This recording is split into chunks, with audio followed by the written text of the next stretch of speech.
What's up, guys? 2-1 last night. Maybe we're back on track a little bit with a winning night for once. Sacramento Kings, nice easy win in the late one. Nevada was close, but I think they deserved to win the game, and they did in the end, even though it took overtime to do it. But they were never really I don't think they were really losing that game. I don't know. I didn't see the whole thing, but it seemed like they were just winning by a small margin every time I looked. They were able to do it.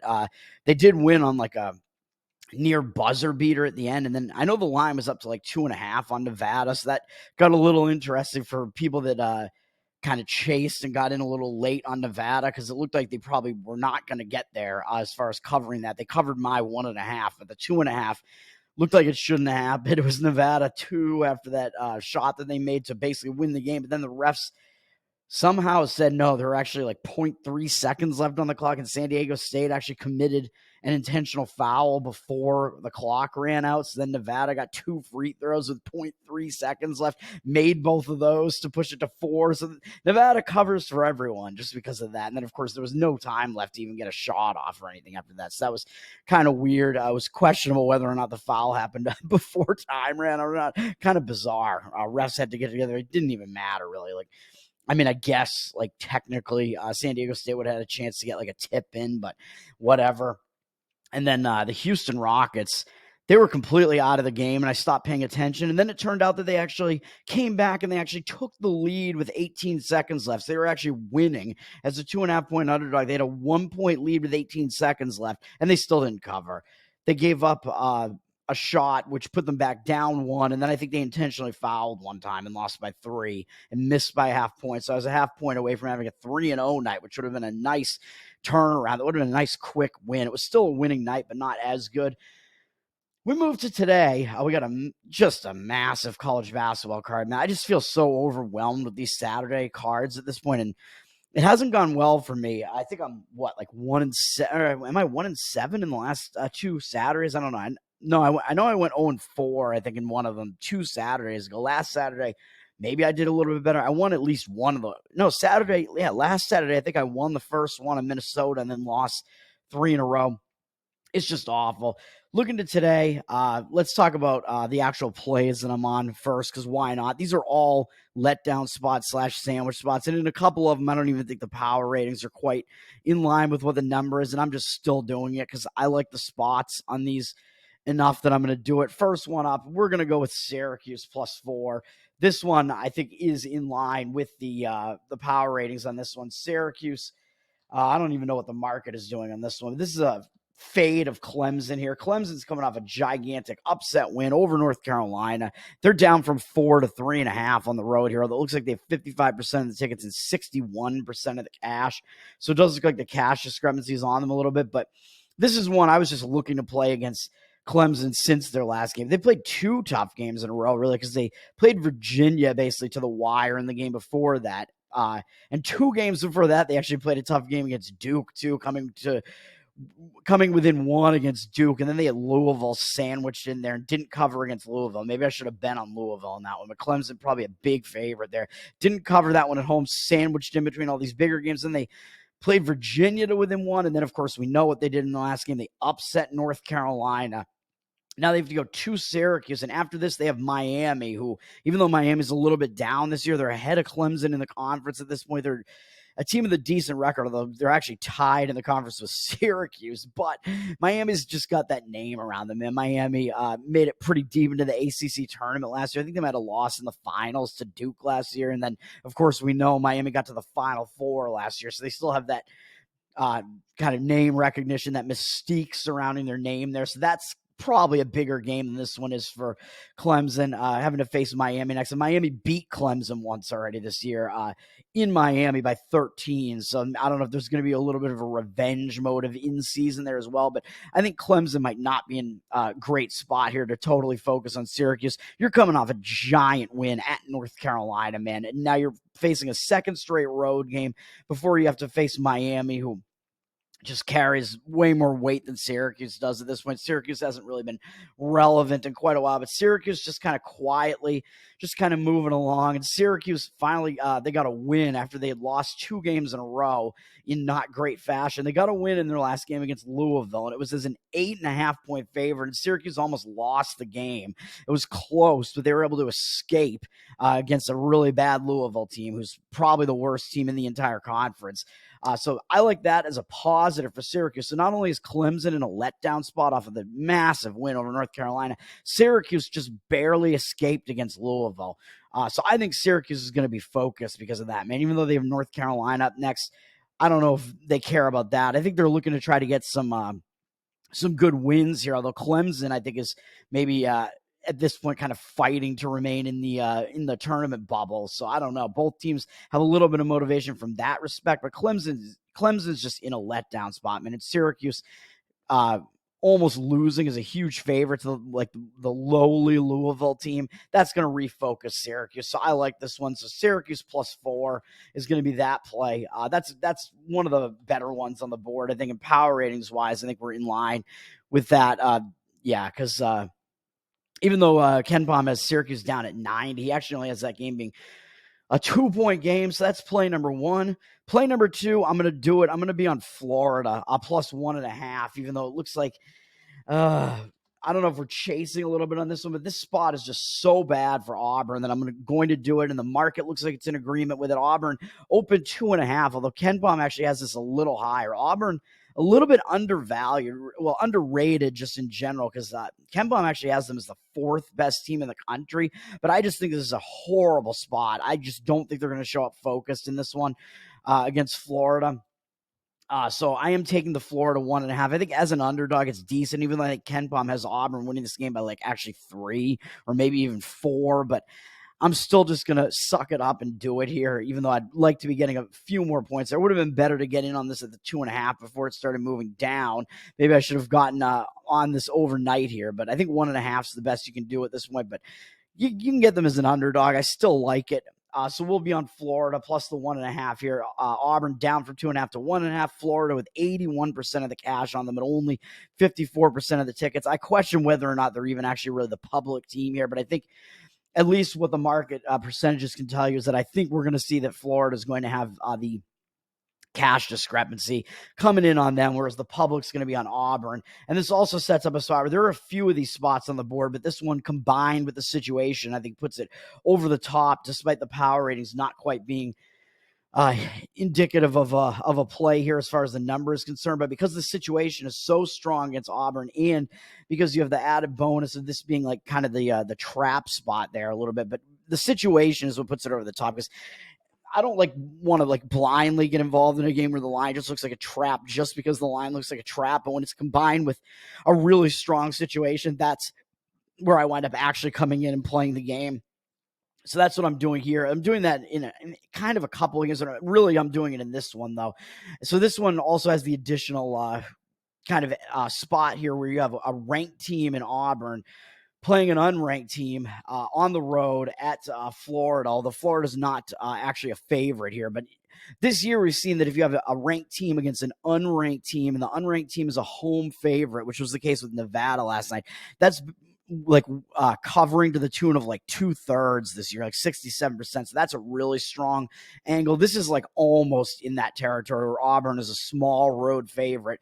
So it also, of course, just looks way too easy to take Auburn. I think Auburn being ranked 12, they're actually being undervalued a little bit. But the reason that I like this and I want this to be a play is just because the spot just puts it over the top here, where Auburn just beat Alabama, dude. And Alabama, of course, was the talk of college basketball last year. They were the number 1 overall ranked team last year, and they're very good this year. They're underrated this year, and they're showing that now as Auburn beating them actually pulled back into a tie with them, and or actually pulled up kind of ahead of them with the tiebreakers and stuff, back into second place in the SEC.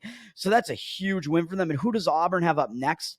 Oh, they have the team that's in first in the SEC now, South Carolina, and then they have Kentucky after that. So they have this sandwiched in between 3 ranked teams and between basically the other top teams in the SEC besides Tennessee. They're playing all of them, even though Florida is right behind Kentucky. Florida is not considered to be in that echelon of teams with South Carolina, Auburn, Alabama, Tennessee, and Kentucky. So this is sandwiched in between playing 3 of those 4 teams, coming off just a trashing or a thrashing of Alabama by Auburn. And to put that even more over the top is that that's an in-state rivalry event as well. And Auburn had lost at Alabama earlier in the season. So it was an in-state rivalry game and revenge and beating the team that was the top team in the nation last year, going into the tournament last year. So such a big win for Auburn there. They got to be in a bit of a letdown spot here, man. We're still getting points with Florida as an underdog. So at that price, I do still like it. And like I said, Auburn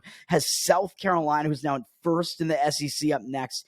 And they got Kentucky up after that. So 2 bigger games after this too. In Florida, they got to get some wins, man, because they're at the point where they're maybe kind of getting onto the edge of the tournament bubble, edging the tournament bubble. I thought they were in a bad spot in their last game, which was a second straight road game after beating Kentucky on the road, a nice upset win over Kentucky. I thought they were in a letdown spot, and they lost to Texas A&M. And if Texas A&M hadn't traveled on the inbound at the end there, Florida was going to have to intentionally foul them, and Texas A&M was probably going to wind up covering the 2.5 or whatever it was.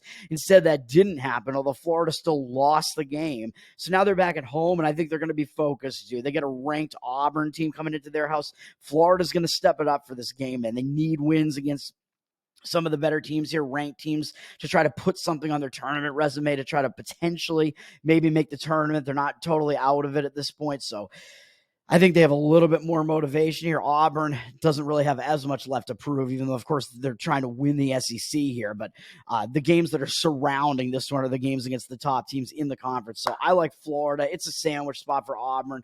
We're going to do that one. The market looks like it's in agreement with me, even though the power ratings aren't quite there for it. So we're on Florida plus 1.5. That's play number 2. Play number 3. Laying a little bit, man, this one's tough because this one kind of bucks the power ratings a little bit. We're going to lay 9.5 with Nebraska here. And it looks like the line's going up further, so you might have to get in on this a little bit more quickly. This is against Michigan.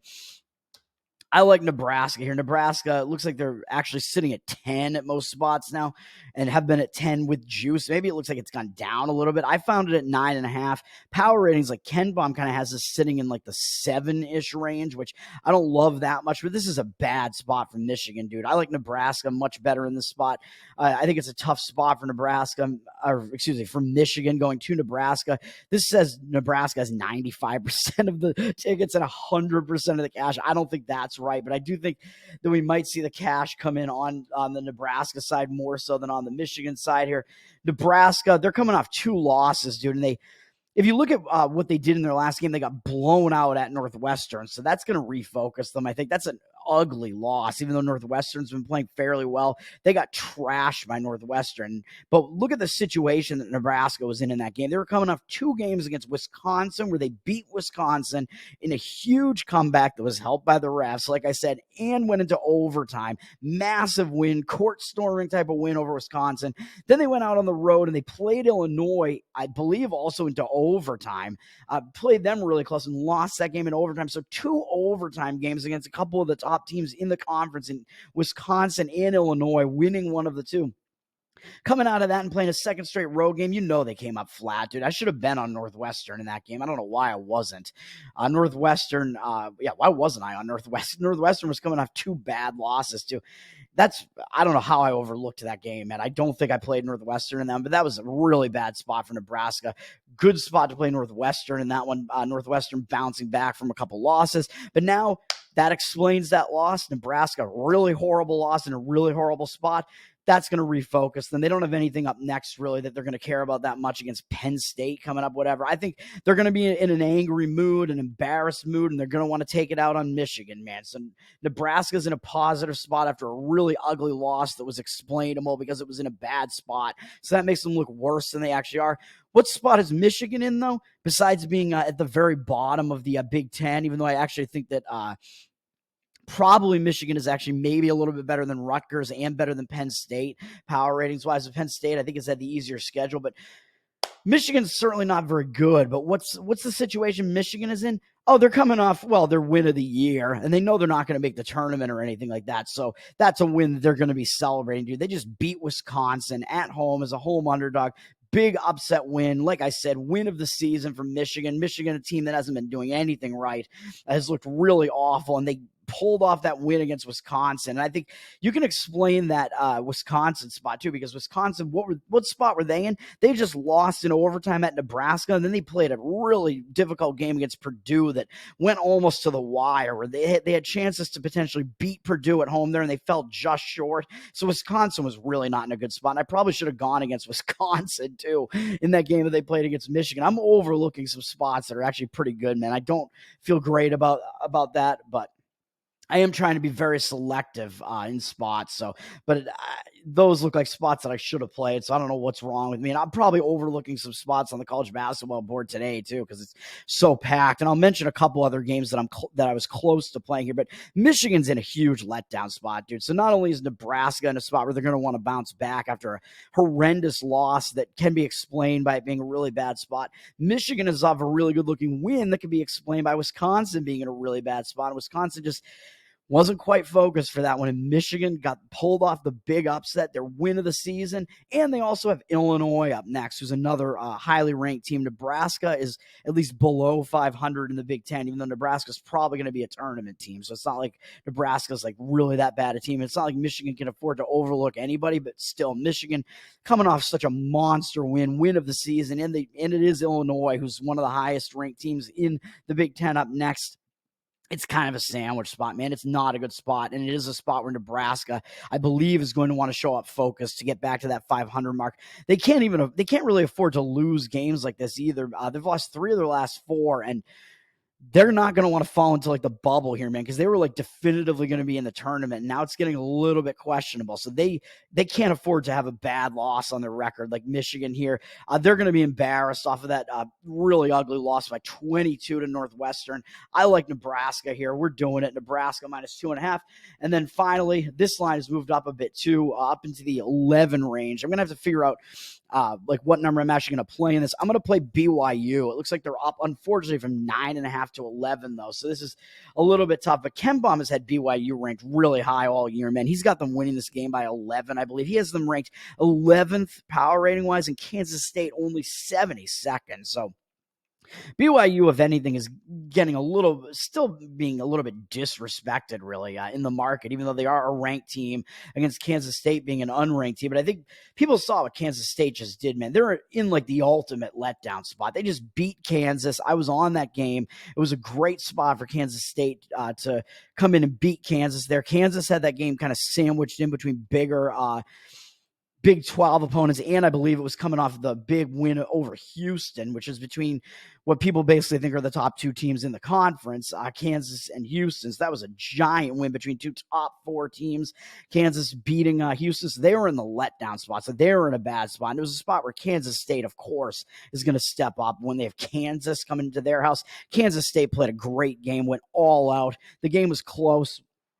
Pretty much came down to the wire. Kansas State won, pulled off the mild upset there. It was a game I was on, Kansas State. I think I took 5 points or so in that one. Now they have to go out to BYU off of that huge win. This is unfamiliar territory, man, because these Big 12 teams are not used to playing out, having to go to Utah and play BYU out in elevation in a tough place to play that's not familiar for them because BYU is new to the Big 12. That's going to be a tough spot for Kansas State, dude. It's a tough spot in general for these Big 12 teams to have to go out to BYU. But not only that, but on top of that, they're coming off the win of the season, basically beating Kansas. They're not in a good spot at all, dude. Kansas State, I'm sorry, even though it is a ranked BYU team. And BYU, what type of spot are they in? They just lost pretty embarrassingly to Oklahoma, dude. It was the second straight road game. They went in and they lost by 16 to Oklahoma, who was in the rankings, but now is not in the rankings. I think it dropped out of the rankings before that. So they're going to want to turn it around, man. They don't really have any big game up next. They have UCF and Oklahoma State up next. Nobody's going to care about that. I think they're going to have their full focus on Kansas State here. They're coming off an ugly loss to Oklahoma, coming back home. this is a much better spot for BYU to play a really good game here. They're the much, much better team. They're undervalued in the market still, even though they're ranked in the 20s.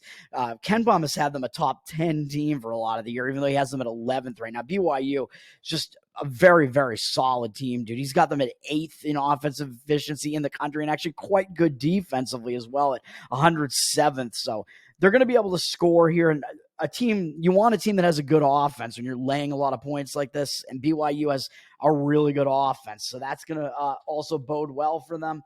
So I like a lot of things about this. Even though Kansas State is more of a defensive team, Kansas State's going to try to be like a slow down team to some extent here. They like to slow the pace down, but BYU has the advantage because they're at home, man, and they play significantly faster tempo than Kansas State. I think they're going to be able to push the tempo in this game, be able to control the tempo more because it is at home at BYU, and I think they're going to be able to throw Kansas State out of the type of game that they want to play and be able to make it a faster paced, higher scoring game. Bodes well for home favorite like BYU here. BYU, like I said, in a bounce back spot coming up. The really ugly looking loss to Oklahoma, falling behind them in the Big 12 standings and actually slipping behind Kansas State in the Big 12 standings too. So BYU is not going to overlook them here, man. And Kansas State, like I said, they're coming off basically their win of the season. So I like BYU.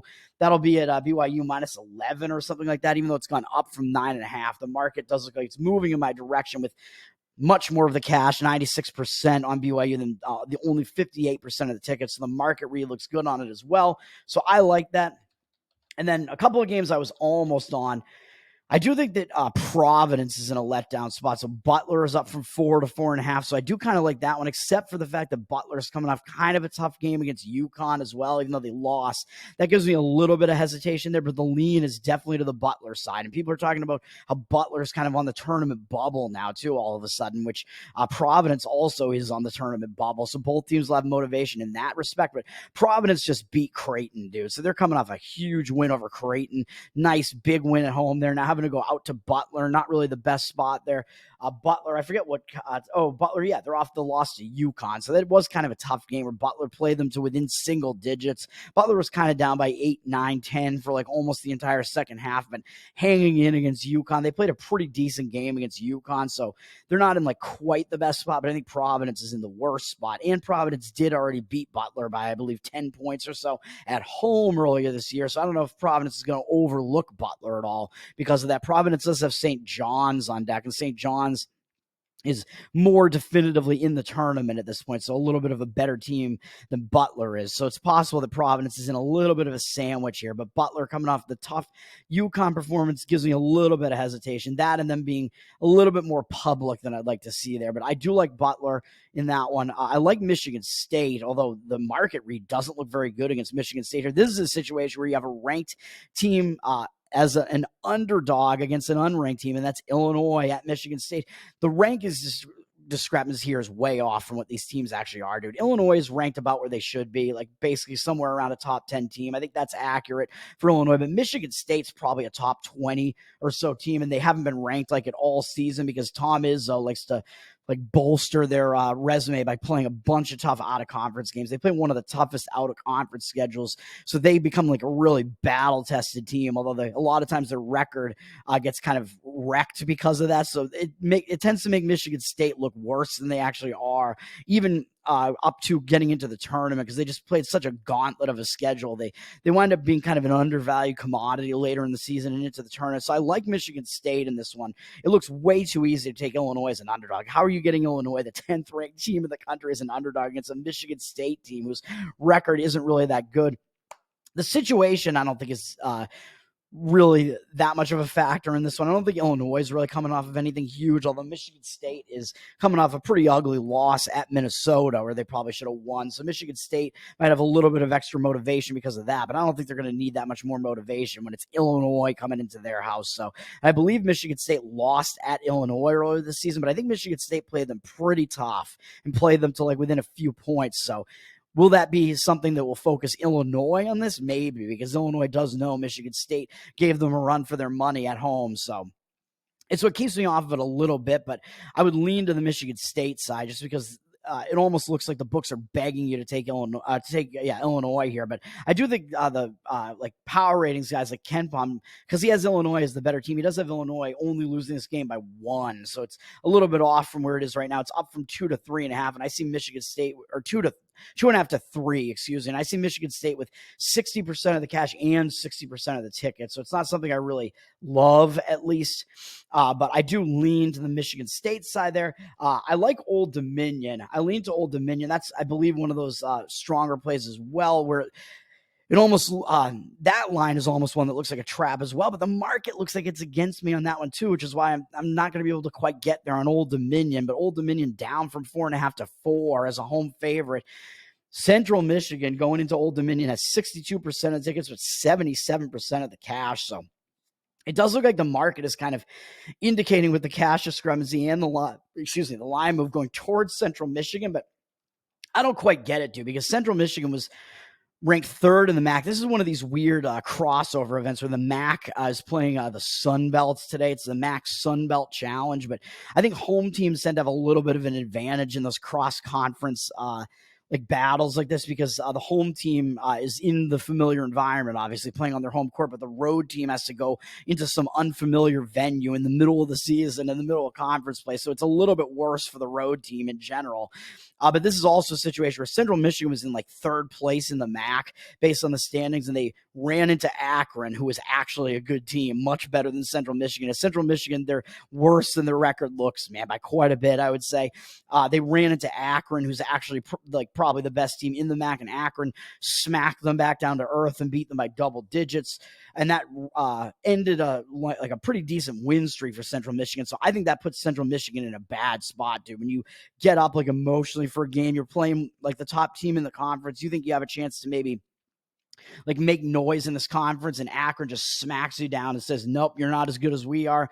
I think that's kind of a deflating loss. It tends to be when it's like this big battle between two of the teams that are near the top of the conference. You get up for it and you get like shown that you're not as good as you thought you were. That's like, yeah, it's not quite a dream crusher, but it is kind of like a smack back down to earth. It's like kind of an earth tumbling, earth falling. So I think that puts Central Michigan in a bad spot, and having to go on the road against an Old Dominion team. And Old Dominion has a terrible looking record, and they're near the bottom of the Sun Belt. So I think the tendency for like average bettors is going to be to look at this and think, how am I getting 4 points with Central Michigan, who has a winning record, like a way better record than Old Dominion? Central Michigan near the top of the MAC, and Old Dominion close to the bottom of the Sun Belt. Well, that's telling you that the Sun Belt is the better conference in the MAC here, man. The Sun Belt has some better teams in it than the MAC does, with App State and James Madison. Even though Akron's pretty good, Toledo's all right over in the MAC. The MAC definitely the weaker conference here, and this line is telling you that, man. It looks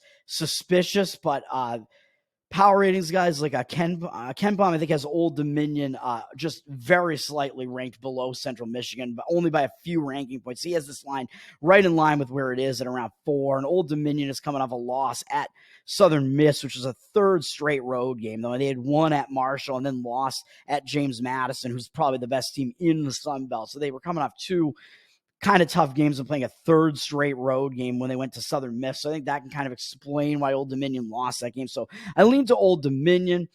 And then I also do lean to Arizona State and Colorado. I'll just throw those out there really quickly, because Utah, I mean, they're coming off a game where they played at home. They're still staying at home, but they took Arizona to 3 overtimes at home, and it looked like they might be able to win that game. Huge game for Utah, step-up game, and it went to triple OT, and they finally wound up losing in the end to Arizona. That's going to be a deflating loss, man. I think that's going to hang Utah over. So I don't like the spot for Utah there, though.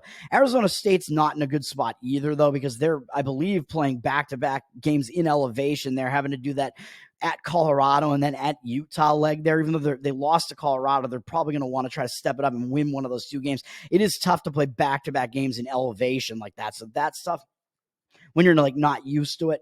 But Utah, they're coming off such an insane effort game, triple OT, almost being able to pull off the I believe it would have been a mild upset against Arizona, and they couldn't quite get there and fell just short. That puts Utah in a bad spot, dude. But yeah, it does look like the market is kind of in agreement with me on that. The Utah's up from 11 to 12 as a home favorite because they are the way better team. cash tickets look like they're evenly split at 50-50, but the cash is on Arizona State at to the tune of 92%. So the market does look like it agrees with the Arizona State side there. Utah in a pretty tough spot there. And then, like I said, I think Arizona's also in a tough spot. And they're also both Arizona teams are in that like back-to-back elevation game leg of their season here, where Arizona just played that game at Utah and had to go to triple overtime to win and put in a big effort. That was a big win for Arizona. So that's going to put them in a bad spot. Now at Colorado, having to play another game in elevation, Colorado has flipped from a 2-point dog to a 1.5-point favorite, going through the 1.5, 63% of the tickets, but 92% of the cash on Colorado. And Colorado does kind of need some sort of statement win here, man, because they're like a tournament bubble team right now, and they need to do something to prove that they're tournament worthy at this point. And a win over Arizona would certainly help them towards that. And Arizona, like I said, they're in the bad spot, but KenPom and some of these power ratings guys, they have Arizona ranked as one of the best teams in the country, top 5, and has them winning this game by 3. So it's not really a situation where I'd want to be that far off from where the power ratings are, even though the situation is pretty bad for Arizona and a lot better for Colorado. I can't quite get there because the power ratings are off by KenPom's off by about 5 points on this one. So it's a little bit tough to do it there. The games that I'm actually playing where I'm off from him, I'm only off by like 2 points or so at most on those games. So 5 points is just a bit much to be going with there, but I do lean to Colorado in that one still, and the market appears to be indicating a lot on Colorado there. So I do agree with Colorado in that one. And finally, I'll just mention, you do have another game where you have a ranked team going to an unranked team, Tennessee at Texas A&M, but Tennessee is the favorite, so it's not one of those home unranked favorite situations, but it's close to being one. As Tennessee's now down from 3.5 to 2 on the road with the tickets evenly split, and Texas A&M with 76% of the cash on them. So I would lean to Texas A&M in that one, but it's kind of tough to really get there, and I don't think the situation really necessarily calls for it. And KenPom's got to have Tennessee winning by more than that, I think, right? He has them winning by about 4. He has them ranked way higher than Texas A&M, 6th ranked in the country for Tennessee, and Texas A&M in the 40s. So it's kind of tough to actually want to actually do that and get there with Texas A&M when the situation doesn't quite bode well for it. So I'm not going to get there with that one. And then I suppose you could say that Texas is in kind of a sandwich spot. The stretch of games that they've played is really quite difficult, man. They beat Baylor at home, went on the road, beat Oklahoma, lost on the road in a tough spot at BYU, came back home and played Houston really tough and only lost by 4, went back out on the road and beat TCU on the road by double digits by 11, and then came back home and played Iowa State and only lost by 5. And now they've faced West Virginia, although one thing that keeps me off of this is that they actually lost at West Virginia earlier in the season. So are they going to want a little bit of revenge there? I don't know, maybe. But it is quite a sandwich spot as they're coming off 6 straight ranked opponents in a row, and they have Houston again up next, which is going to be a bigger game than this too. So is that going to cause Texas to overlook West Virginia a little bit? I don't know, maybe. But Texas is kind of on the tournament bubble here, and they can't really afford to overlook anybody either. So some of those things keep me off of it a little bit. But West Virginia is coming up pretty bad loss, ugly loss at home against BYU.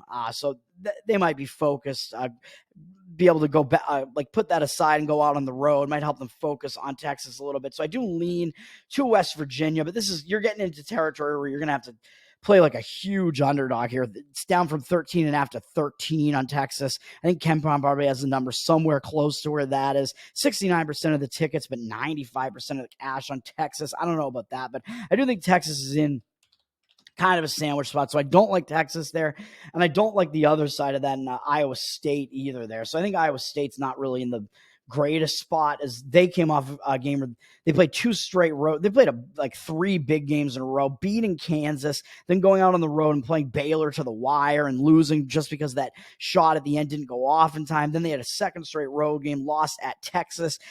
So they're not really in a great spot either, but they don't really have a big game up next. They just have Cincinnati up next. So maybe they'll be focused. But they did win on the road at TCU not that long ago either. And now TCU is going to be in a little bit of that road revenge angle there as an underdog. So I do kind of lean to the TCU side there. I think it's a little bit more of a tough spot for Iowa State, but not one that I'm going to get there with. And the market looks like it's not in agreement with me on that. But TCU just lost to Texas. So they're going to kind of want to be maybe in like a bounce back mode here. That was not the best spot really for them, kind of sandwiched in between ranked opponents and beating Baylor in a game that went into the hundreds, beating Texas Tech, and then having this game against Iowa State up next. But Iowa State kind of is consistently an undervalued team because they play ugly basketball, but they're a very good defensive team. So that gives me hesitation as well. But because they're a defensive team, you tend to not want to lay points with them either. And they're laying up from 7 to 7.5 now, but they have 56% of the tickets on them, but 83% of the cash. So the cash discrepancy kind of on the Iowa State side there. So let's get into the other sports, man. So you got my plays. So I do lean a little bit against Iowa State. They're not going to be a play, but let's go to my other plays real quick. We'll go to the NBA, and it looked like I was going to have no plays in the NBA today until I got to the last 2 games on the schedule, and I like these ones, even though I think I'm taking not the best number that it was out there, but I'm playing the Phoenix Suns. -1.5, I believe, is what I played on this one. It's up to 2 now. They flipped. They started out as a 1-point underdog, and now they're 1.5, 2-point favorite on the road at the Golden State Warriors. But this is a really bad spot for the Warriors. This is a spot play, and if you can play the money line on the Phoenix Suns if you really want to here. I think you can get like a cheap money line on it as well. But if you're getting the price somewhere still around like a pick 'em just to win the game like I did where you're just laying 1.5, they opened, I believe, as like a 1-point dog in some spots maybe. But pregame makes it look like they opened at a 2-point favorite. So I don't know. Maybe they've just kind of been sitting around this number the whole time. I found a 1.5 somewhere, but a stray 1.5. But if you can get anything somewhere in that vicinity where you're really just playing them to win the game, I like the spot for the Phoenix Suns, even though you might say, well, Golden State's probably not going to have a reason to be unfocused, right? Because the Phoenix Suns are a good team and ahead of them by 5.5 games, in the conference. So, like, why would Golden State be unfocused? Well, it is a bad spot for Golden State. They're returning home from a road trip and they have no time off. So this is why I don't like Golden State. The rest spot is just really bad for them. Although I think it's factoring into the line a little bit. Although I still think Phoenix is the better team. Although maybe not so significantly the better team that they should be a 2-point favorite. But I think in the situation that this is, I think it does call for Golden State just went on a 5-game road trip, won 4 games on the road trip. But how impressed can you be when those games they beat Memphis, they lost in overtime to an Atlanta team that really isn't that good. Memphis, of course, without Ja, they're just not a very good team. They beat Brooklyn, also not a very good team. They beat Philadelphia and blew them out, which sure, Philadelphia, fairly good team, but that's without Joel Embiid, and they really have just not been the same team without Embiid. So is that really that impressive? I don't know. And then the best win that they had, I guess, was to close the road trip 2 days ago. They beat Indiana and just smashed them by 22 points. Big win as an underdog for Golden State. They were like a 6.5-point underdog. I thought it was a bad spot for Golden State, having to play the underdog role there, I believe, again. So I believe they have pulled off 2 straight upsets now at Philly and at Indiana. And now they're returning home from that. And even though they don't really have a bigger game up next with Utah up next, Phoenix is kind of a big game. But Phoenix, they're going to be focused too, man. They have reason to be focused on the Golden State Warriors. And the Golden State Warriors are returning home from a road trip with only 1 day off. They're playing a 3rd game in 4 days, all in different cities. It's a 4th game in 6 days, and it is a 5th game in 8 days, and a 6th game in 9 days, all in different cities. So this is their 6th game since, or excuse me, their what did I say? 6th game in 8 days. Yeah, I believe it's their 6th game since last Saturday. So that's like a brutal schedule, man. Yeah, so sorry, it's the 6th game since last Friday, excuse me. Yeah, so brutal schedule. They've had very little rest. This is a bad spot for the Golden State Warriors, man. They've pulled off 2 straight upsets, and you're asking them to play in another city with the return home distraction angle coming into play too, because as I always say, when teams return home, they have to deal with like family life and stuff like that, and they're never really in the best spot returning home from the road trip, especially with only 1 day off. You got to put those family things aside. They're coming off 2 straight upsets, having almost no rest. It's just a bad spot for them. Phoenix is in the better spot. Phoenix has won a couple games in a row too, and they've only had 1 day off, but they've had a less packed schedule as they're only playing their 5th game in the same time span since February 2nd. They played their last 2 games at home. They beat the Bucks, and then in kind of a bad spot almost off of beating the Bucks, they were still able to play a good game and beat the Utah Jazz by margin at home. And now they're going out, they're taking that momentum out on the road for a single road game. And I kind of like that when you won that last game on the road and it wasn't really against that great of an opponent. That's kind of like a momentum continuing type of game. You take that out on the road, and they showed something coming off the win over Milwaukee and still not playing poorly. So they take that momentum out on the road to Golden State.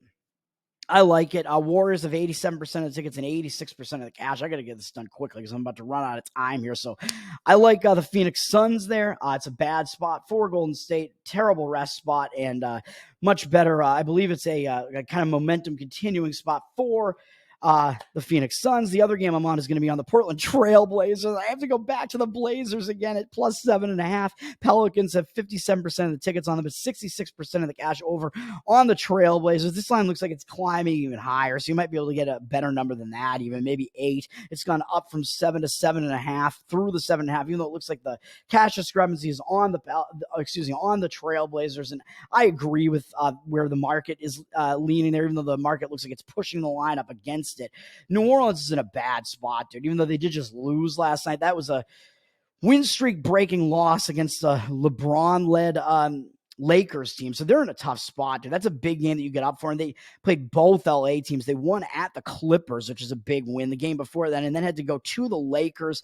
Didn't play that well against the Lakers, lost to the Lakers. Now they have to go up with no time off. They have to go to Portland, which is now a back-to-back, a 3rd game in 4 days, all in different cities. And it's actually a 4th game in 6 days, all in different cities, going back to when they were at home and beat Toronto. So this is a tough spot with no rest, and that's still a big game you get up for against the Lakers. And now asking them to lay 7 or whatever on the road at Portland, I don't think that's a good spot for them, dude. In Portland, unfortunately, I played them in their previous game, and they had a horrible game against Detroit, where I thought they were in a much better spot, having a couple days off coming into that game. Detroit was in a really bad spot after pulling off a ridiculous double-digit upset over the Sacramento Kings, but it was in the Sacramento Kings return home distraction spot there. Detroit was in a bad spot, as having to try to pull off a 2nd straight upset, and they actually did it.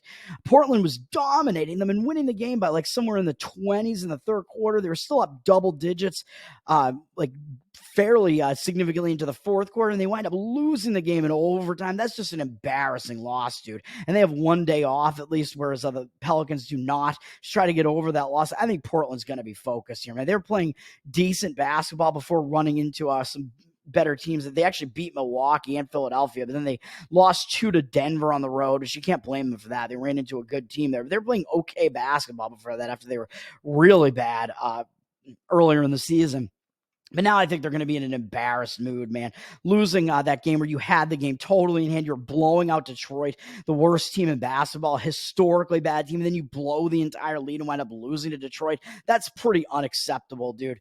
So they're coming off a game where they lost as a favorite and had the lead and should have won the game. So that's the spot that Portland is in. I think they're in a spot where they're going to refocus. So I like the Portland Trail Blazers.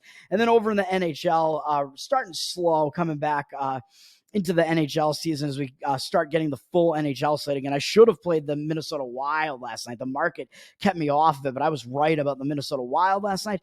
This game, I'm going with the market, though, and the market is moving fast on this one, but the only game I'm on is on the Seattle Kraken. We're going against the Philadelphia Flyers. They're already down from minus 135 to minus 108 at home, which is crazy. The line keeps moving. I was able to get Seattle at even money at plus 100 still as an underdog, so you can still get them somewhere in that price, but they're going to go off the favorite, I think, the way this market is moving. 75% of the tickets on Philadelphia, but 67% of the cash on the Kraken. Philadelphia is the public team.